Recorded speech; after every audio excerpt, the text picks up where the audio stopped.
Assalamualaikum.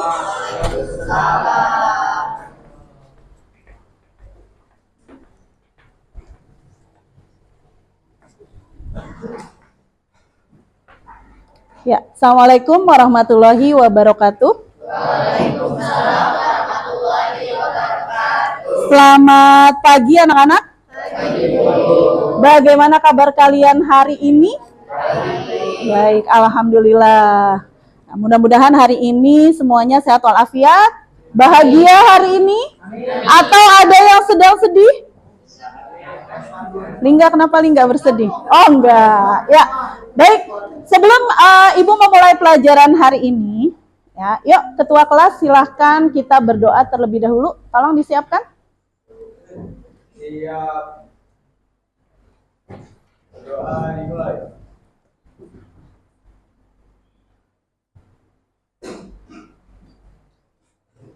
Doa selesai. Memberi salam. Assalamualaikum warahmatullahi wabarakatuh. Waalaikumsalam warahmatullahi wabarakatuh. Baik, Ibu akan absen dulu. Ya. Siapa yang hari ini tidak hadir? Afan. Kenapa Afan?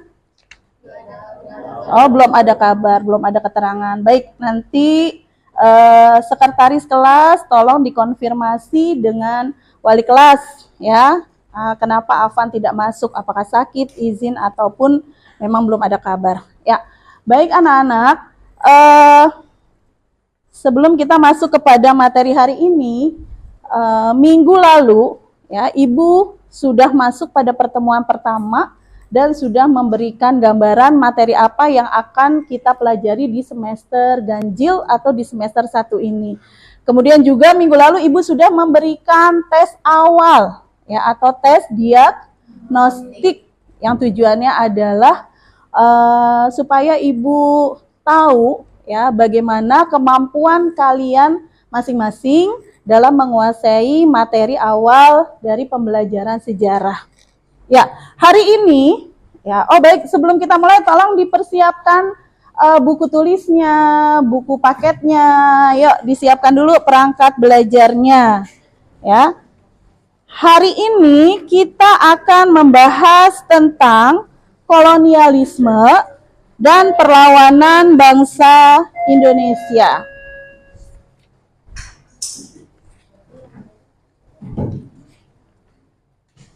Ya, diantaranya adalah keterkaitan sejarah antara situasi regional dan global. Ya, sebentar ada informasi, kita dengarkan informasi terlebih dahulu, ya. Secara guru telah ditemukan satu buah handphone dan satu buah charger laptop di Sasa Karawang, Terima kasih. Ya, baik. Materi yang kita bahas hari ini adalah jalur rempah, interkoneksi antar bangsa, dan juga keberadaan bangsa asing di Indonesia. Nah, kemudian tujuan pembelajaran kita hari ini, ya.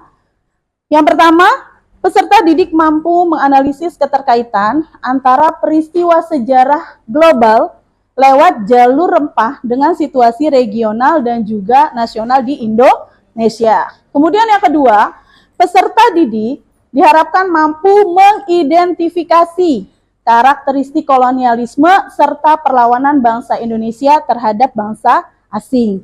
Dan yang ketiga, melalui diskusi kelompok, peserta didik mampu menganalisis jenis-jenis dan kebermanfaatan rempah-rempah yang ada di Indonesia. Nah, sebelum kita masuk kepada materi pembelajaran, nah Ibu mau bikin ice breaking dulu nih. Ya, yuk semuanya boleh berdiri. Yuk kita berdiri dulu supaya lebih semangat lagi. Ya, ice breaking kita hari ini, Ibu akan menyebutkan 3 kata, ya. Yang pertama, dilihat sakit, ya, sikut, sikat. Nah, ketika kata sikat, kalian boleh mengambil barang milik teman kalian, ya. Jadi siapa yang paling cepat atau disiapkan barang yang bisa diperebutkan tapi barangnya yang mudah dijangkau dan tidak berbahaya. Ya. Sudah siap? Barangnya sudah disiapkan? Sudah. Ya, kita latihan dulu. Yuk, konsentrasi. Konsentrasi dimulai. Sakit. Sikut. Sikut. Sikat. Nah, baru latihan ya. Baru latihan. Siapa yang paling cepat berarti konsentrasinya luar biasa. Ya, boleh siap-siap lagi. Ya, konsentrasi. Konsentrasi dimulai. Sikut. Sakit. Sakit. Sikut. Sakit. Sikat. Dapat barangnya? Udah. Bagaimana? Sudah konsentrasi semuanya? Sudah fokus semuanya? Sudah. Diulang lagi atau sudah? Sudah cukup ya. Silakan duduk. Ya. Baik.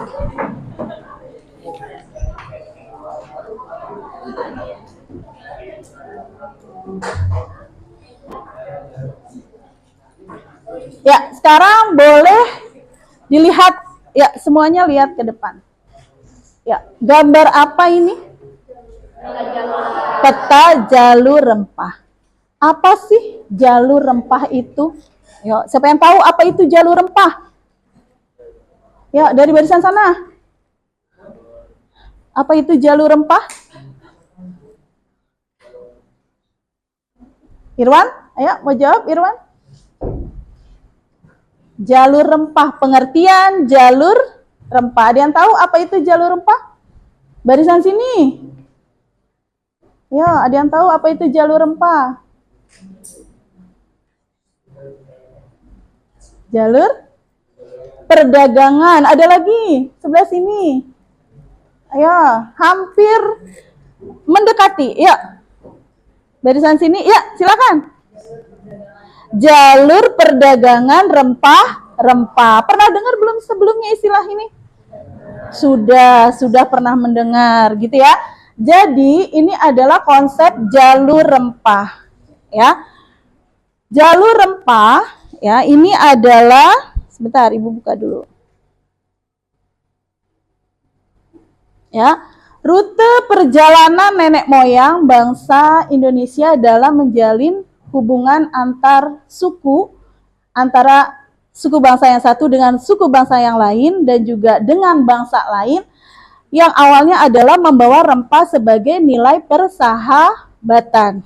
Nah, lama-kelamaan ya, rempah ini menjadi komoditas perdagangan di Nusantara. Ya, jadi kalau kita berbicara mengenai jalur rempah, ternyata nenek moyang bangsa Indonesia itu ya sudah ya melaksanakan ya itu perjalanan melintasi ruang ya, yaitu sejak awal Masehi, termasuk ya orang-orang di Nusantara. Jadi manusia ini sudah melakukan penjelajahan melintasi ruang ya dengan aktivitas salah satunya adalah didorong oleh kegiatan ekonomi ya, seperti misalnya melalui jalur lintas laut. Nah, bagaimana ya bahwa kita tahu bahwa sudah ya melakukan perdagangan atau perjalanan ya, bahwa manusia itu sudah melintasi ruang sejak zaman dahulu. Boleh dibuka pada buku paket kalian ya, pada halaman 6 ya. Jadi ada seorang yang bernama Claudius Ptolemaeus. Dia ini seorang ahli perbintangan, ahli geografi ya, dan juga ahli syair dan juga sastra yang tinggal di Mesir, atau tepatnya di kota Alexandria. Nah, jadi Claudius ini pernah membuat sebuah peta kuno ya, bisa dilihat pada halaman 6 ya, di mana pada peta kuno tersebut dituliskan bahwa pada abad pertama tercantum di dalamnya sebuah kota yang bernama Barus. Barus ini terkenal sebagai kota pelabuhan kuno yang sangat penting di Sumatera dan di dunia. Nah, komoditas yang dijual belikan di Kota Barus atau di Sumatera ini khususnya adalah rempah-rempah. Nah, berarti jauh sebelum bangsa Eropa datang ke Indonesia, masyarakat Nusantara sendiri sudah melakukan perdagangan rempah-rempah. Sehingga terjadilah yang namanya interkoneksi antar bangsa.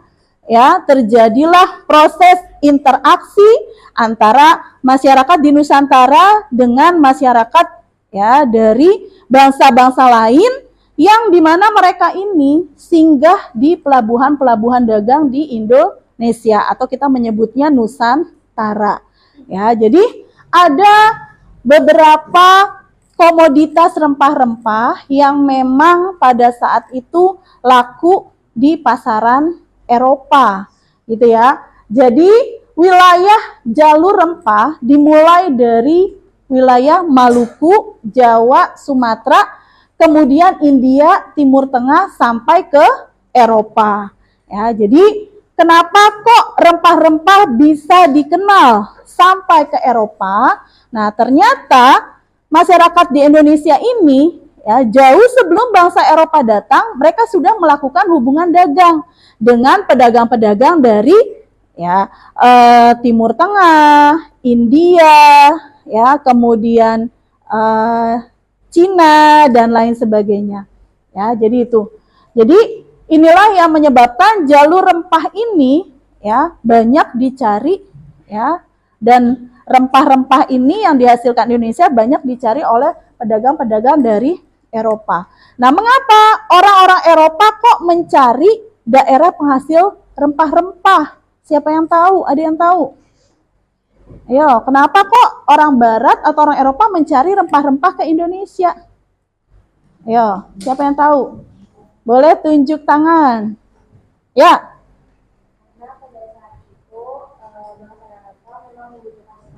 Pada saat itu juga di tahun 1453 Konstantinopel jatuh ke tangan Turki Utsmani di mana mereka akhirnya menaikkan harga rempah sehingga mereka berpikir untuk lebih baik mencari daerah sumbernya langsung. Iya betul. Jadi kenapa orang-orang bangsa Eropa itu mencari daerah penghasil rempah-rempah karena yaitu ada satu pelabuhan dagang yang menghubungkan antara perdagangan Eropa dengan perdagangan di kawasan Timur Tengah, yaitu ada kota Konstantinopel. Jadi orang-orang Eropa mendapatkan rempah-rempah itu dari kota atau pelabuhan Konstantinopel. Nah, ketika Konstantinopel jatuh ke tangan Turki Utsmani, nah, otomatis orang-orang Eropa sulit mendapatkan rempah-rempah. Nah, inilah yang membuat mereka ingin mencari secara langsung daerah penghasil rempah-rempah. Ya, jadi untuk materi jatuhnya Konstantinopel ke tangan Turki Utsmani nanti akan kita bahas di pertemuan selanjutnya, gitu ya. Nah, kemudian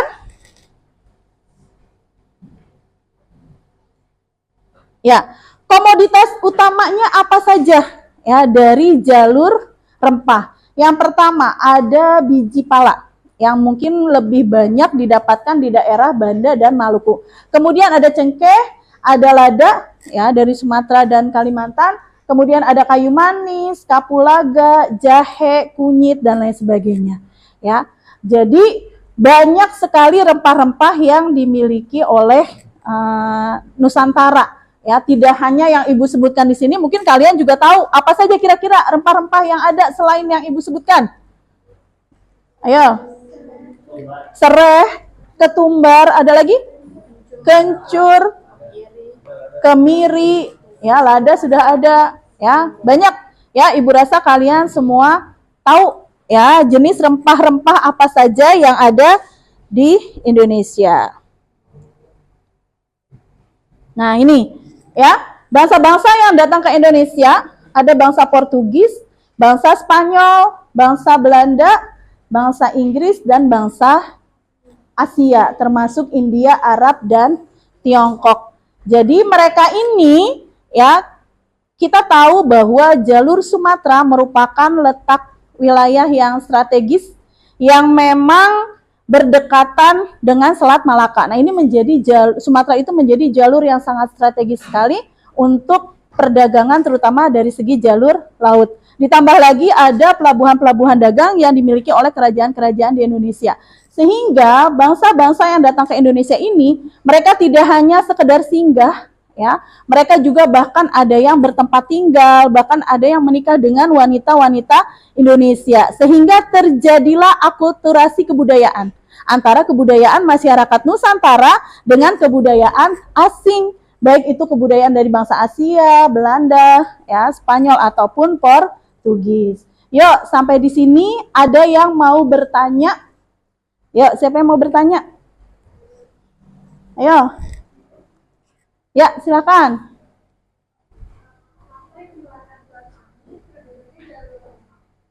Ya, apa yang melatari belakangi terbentuknya jalur rempah? Nah, jalur rempah terbentuk karena adanya pelayaran nenek moyang untuk mencari rempah-rempah. Sehingga disinilah adanya hubungan dagang dan hubungan, tidak hanya mungkin hubungan dagang, ya, tapi juga adanya pertukaran secara kebudayaan, ekonomi, agama, sosial, dan lain sebagainya.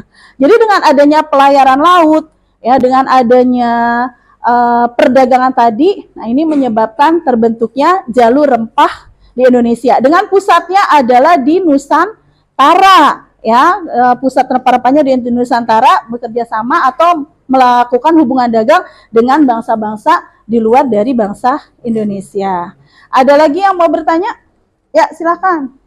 Bagaimana jalur rempah berkontribusi pada perkembangan kota-kota pelabuhan di Nusantara? Ya, jadi rempah-rempah ini menarik, ya, para pedagang untuk segera berdatangan ke wilayah Nusantara, ya, dengan komoditas utamanya, ya, ditambah lagi pelabuhan-pelabuhan ini mereka berkembang menjadi pusat ekonomi. Selain sebagai pusat ekonomi, dia juga berkembang menjadi pusat, ya, kebudayaan, ya, sosial, karena adanya interkoneksi antar bangsa, karena adanya itu tadi interaksi antara, ya, kebudayaan asing dengan kebudayaan Indonesia, sehingga terjadilah perpaduan kebudayaan. Tidak hanya dari segi ekonomi, tapi juga politik, ya, kemudian juga mungkin agama, ya, kemungkinan juga secara ekonomi, ya, seperti itu. Ya, baik. Sekarang Ibu akan membagi kalian ke dalam beberapa kelompok, ya. Nanti kalian berdiskusi, ya, dengan menggunakan lembar tugas pada halaman 8. Ya, silakan dibuka pada halaman 8. Ya, silahkan kalian diskusikan wilayah mana saja yang memiliki rempah-rempah asli Indonesia. Ya, kemudian tuliskan dalam lembar kertas yang Ibu bagikan, tuliskan nama dan anggota kelompok. Nah, kemudian nanti kelompok yang sudah siap boleh presentasi. Ya, langsung Ibu pilih ya. Kelompok 1, 2, 3, 4, 5, 6, 7, dan 8. Ya, silahkan kalian berdiskusi. Ibu kasih waktu 5 menit. Cukup ya, 5 menit ya. Ya, silakan duduknya boleh berkelompok. Ya. Ya. Ya. Ya. Ya, silakan. Duduknya boleh berkelompok. 4 orang. 1, 2, 3, Pak.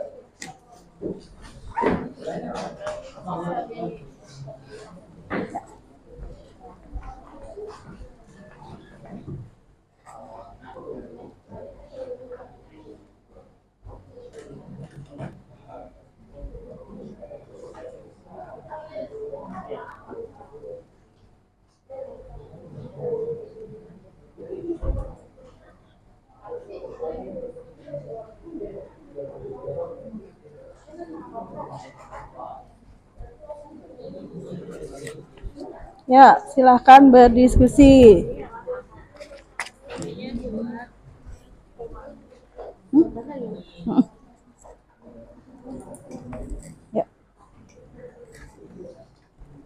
Zidan boleh gabung ke sini?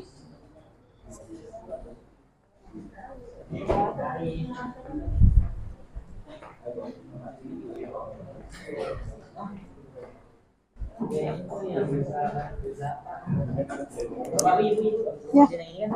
Ya.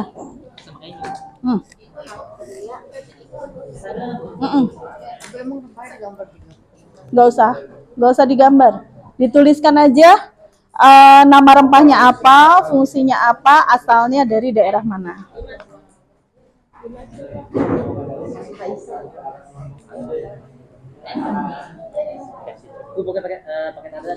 Nggak usah. Ya. Sudah? Ayo, handphonenya.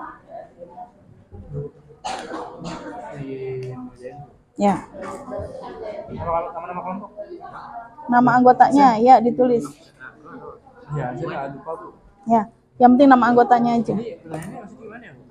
Ya, kamu tuliskan. Apa itu jenis rempahnya?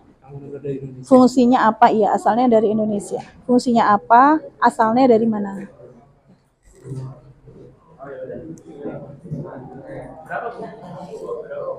Lima aja.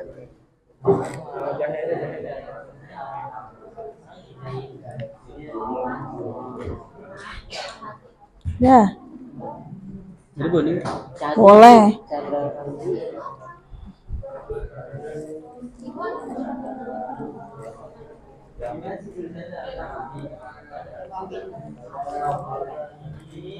Sudah.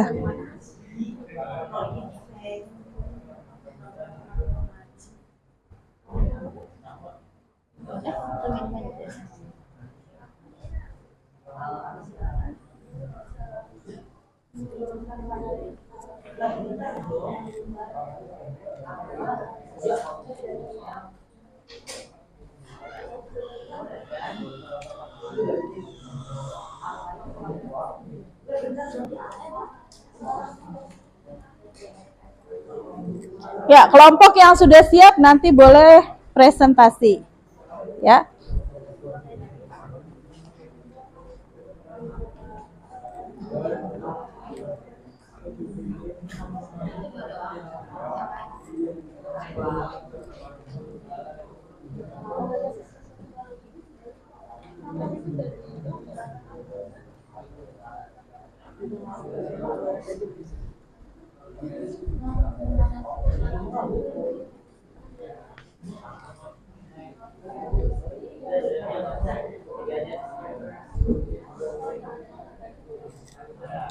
Sudah selesai?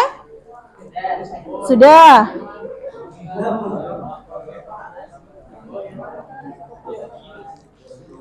Ya, kelompok mana yang sudah siap?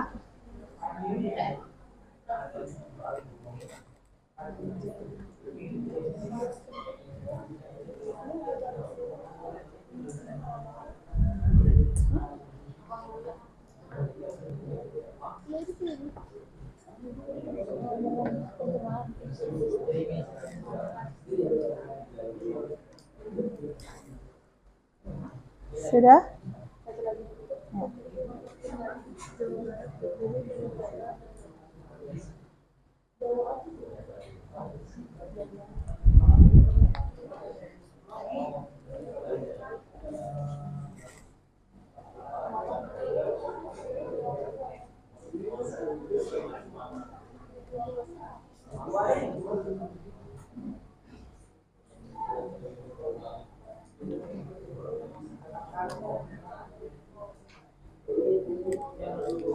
Sudah? Ya, baik. Ya, yang sudah siap silakan maju sambil menunggu yang kelompok lainnya. Ya, boleh silakan maju. Ya. Ya, anak-anak sambil kita simak ya satu kelompok yang sudah selesai berdiskusi. Ya, silakan dipresentasikan jenis-jenis rempah-rempah yang ada di Indonesia.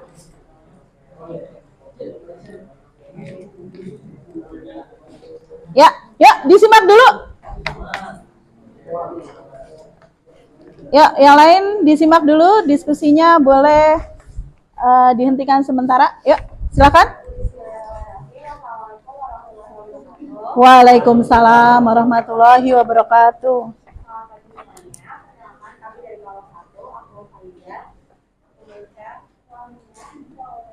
Jadi hari ini pada kesempatan kali ini kita akan mempresentasikan hasil kerja kelompok kita, yakni mengidentifikasi beberapa rempah-rempah yang berasal dari Indonesia.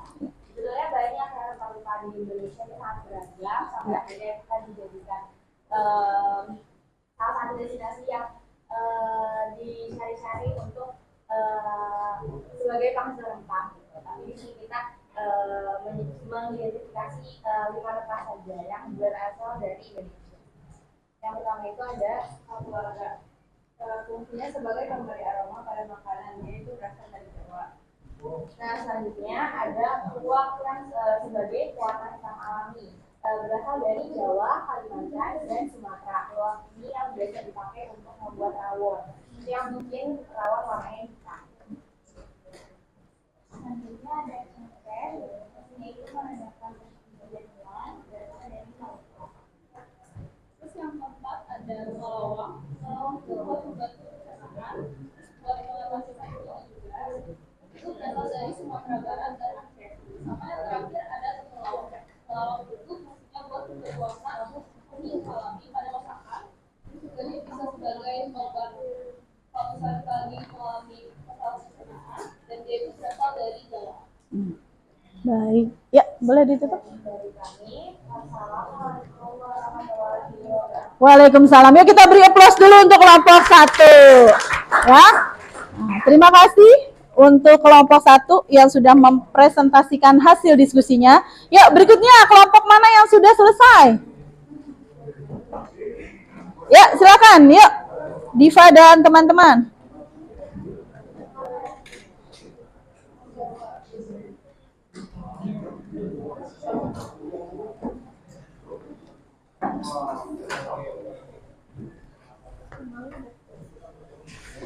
Ya, silahkan.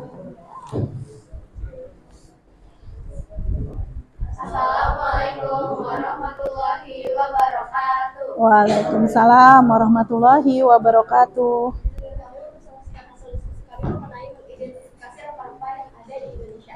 Kami mengidentifikasi 5 rempah-rempah. Namun sebelum itu perkenalkan, saya Kaila, saya Aurel, saya Nisa, saya Lisa. Yang pertama ada kayu manis, fungsinya menghangatkan tubuh, menambah rasa pada makanan atau minuman. Yang ketiga menurunkan gula darah, asalnya dari Maluku. Yang kedua ada kapulaga, fungsi yang pertama bisa mengatasi tekanan darah tinggi, menurunkan risiko kanker, kelancaran sistem pencernaan, asalnya dari Jawa Barat dan Jawa Tengah. Selanjutnya ada jahe, sama juga ada cengkeh. Fungsinya itu sebagai bumbu masak, mengurangi rasa sakit gigi dan juga untuk meredakan uap. Juga berasal dari Maluku. Terus selanjutnya ada jahe.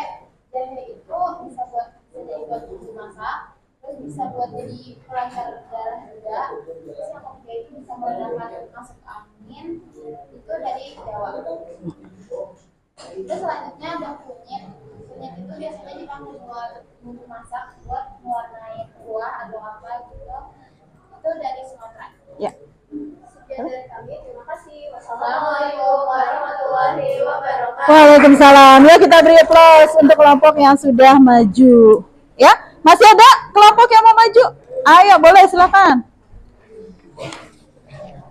Ya. Kalau tadi yang perempuan, sekarang yang laki-laki nih yang tampil. Yuk, silakan. Assalamualaikum warahmatullahi wabarakatuh. Waalaikumsalam warahmatullahi wabarakatuh. Perkenalkan saya dari kelompok 6. Nama saya Fahri. Saya Farhan. Saya Rizky. Arif. Jadi kita akan Jangan jauh-jauhan. Ya, oh silau. Nah. Ya, silakan. Dibacakan. Ya, jadi yang pertama ada jahe. Fungsinya itu menghangatkan tubuh sama pelengkap makanan. Dia itu asalnya dari Jawa. Yang kedua ada kayu manis. Dia itu manfaatnya bisa sebagai penambah rasa makanan, pelengkap makanan, rasa makanan, dan sebagai obat haid. Asalnya itu dari Sumatera sama Maluku. Ya, berikutnya ada apa lagi? Ketumbar itu berasal dari Sumatera. Fungsi ketumbar itu bisa jadi bumbu makanan dan penambah rasa makanan. Berikutnya Ada ini bisa jadi penambah rasa makanan. Terus ada bisa membedakan jadi asalnya dari Maluku. Bisa terima ada cengkeh sebagai pengawet. Dan juga dia sebagai obat sakit gigi dan pencernaan. Asalnya juga jadi ya. Tutup. Assalamualaikum. Sekian dari Waalaikumsalam warahmatullahi. Ya, kita beri plus untuk kelompok yang ketiga. Baik anak-anak, ternyata dari ketiga kelompok yang sudah tampil ke depan, nah luar biasa. Ternyata kalian juga sudah tahu kan ada berbagai macam jenis rempah-rempah yang ada di Indonesia dengan fungsinya yang beraneka ragam. Ada mulai sebagai bumbu masak, kemudian sebagai bahan obat-obatan ya, untuk menyehatkan badan dan lain sebagainya. Baik anak-anak, untuk pembelajaran hari ini ya, mari kita tarik kesimpulan ya bahwa jalur rempah ini menjadi penghubung antar bangsa dan budaya. Ya, jadi dengan adanya jalur rempah banyak budaya-budaya asing yang masuk ke Indonesia, sehingga terjadilah interkoneksi antar bangsa yang menyebabkan ya beraneka ragamnya kebudayaan yang ada di Indonesia. Ya, kira-kira apa contoh kebudayaan dari asing yang berpengaruh terhadap kebudayaan masyarakat Indonesia? Ya, ada yang tahu nggak? Nah, yang tinggal di Jakarta sukunya adalah suku Betawi. Nah, Betawi ini sebagai salah satu contoh dari interkoneksi antar bangsa, karena dalam budaya Betawi itu ada unsur Tionghoa, ada unsur Arab gitu ya, ada unsur apa lagi? Cina-nya juga ada, Tionghoanya juga ada ya. Jadi itu menjadi ya salah satu contoh ya suku Betawi yang memang ya banyak ya memiliki perpaduan kebudayaan dengan bangsa asing. Kemudian yang kedua, kekayaan Indonesia menarik perhatian global sejak abad ke-15. Jadi Indonesia kaya sekali dengan sumber daya alamnya dan menjadi daya tarik bagi bangsa-bangsa lain ya untuk ya mengambil ya atau membeli sampai diperdagangkan. Sebagai salah contohnya tadi adalah terkait rempah-rempah. Kemudian kedatangan bangsa asing membawa dampak ganda bagi bangsa Indonesia. Di satu sisi ada kemajuan yang tadinya orang Indonesia tidak mengerti bagaimana pelayaran perdagangan, dengan adanya bangsa asing, orang-orang Indonesia jadi mengerti bagaimana ya berdagang yang mungkin menguntungkan besar dan lain sebagainya. Kemudian penjajahan. Jadi nanti dalam tahap perkembangan berikutnya semakin banyak kapal-kapal dagang yang berdatangan ke Indonesia terkait dengan pencarian rempah-rempah, sehingga ya dengan semakin banyaknya kapal dagang di Indonesia, terutama kapal-kapal dagang dari bangsa asing, ini menyebabkan terjadinya penjajahan di Indonesia. Nah, paling lama bangsa kita dijajah oleh bangsa mana? Belanda ya. Belanda terlebih dahulu menjajah bangsa Indonesia, baru kemudian Jepang, betul ya. Kemudian di sini bahwa pentingnya kesadaran sejarah bagi identitas bangsa. Jadi kita perlu sadar ya, kita perlu menyadari bahwa ya mungkin kalau kita sekarang tinggal sudah di zaman yang merdeka, sudah tinggal menikmati dan mengisi kemerdekaan, tapi mereka ini pada saat itu ya mereka berjuang melawan penjajah dan lain sebagainya ya, sehingga di sini pentinglah bagi kita ya akan kesadaran sejarah bagi identitas bangsa, bahwa bangsa Indonesia sampai di titik ini dengan perjuangan ya para pejuang terdahulu ya. Jadi seperti itu ya. Baik Anak-anak, materi kita hari ini sudah selesai. Minggu depan kita akan membahas Konstantinopel, ya, jatuhnya Konstantinopel ke tangan Turki Utsmani. Itu kita akan bahas pada pertemuan berikutnya. Nah, sekarang Ibu minta satu kata untuk pembelajaran hari ini. Kira-kira apa dari barisan sini? Satu kata. Menarik. Seru. Mantap. Ada lagi? Asik, keren. Ada lagi? Wow. Ujung-ujungnya wow. Ya, baik anak-anak. Terima kasih untuk hari ini. Pembelajaran akan kita lanjutkan minggu depan. Ya. Kalau Ibu berkata salam sejarah, kalian teriakan salam histori. Ya, yang kencang suaranya. Ya, salam sejarah. Oke, terima kasih anak-anak untuk pembelajaran hari ini. Ya, assalamualaikum.